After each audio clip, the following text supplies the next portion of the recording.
முதலாவது, ஆண்டவர் செய்த நன்மைகளை நம்ம மறக்காதபடி நினைவு கூற வேண்டும்.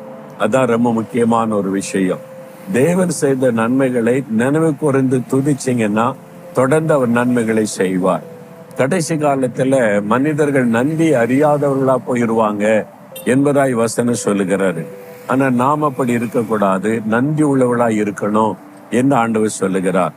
அதனாலதான் நம்ம தினந்தோறும் என் ஆத்மாவே கர்த்தரை ஸ்தோத்தரி, அவர் செய்த நன்மைகளை மறந்துடாதுன்னு சொல்லி அந்த நன்மைகளை சொல்லி ஆண்டவரை துதிக்கணும். ஆவிக்குரிய நன்மைகள், சரீர நன்மைகள், உலக நன்மைகள், பாதுகாப்பு, எத்தனை நன்மைகள் ஆண்டவர் செய்திருக்கிறார்.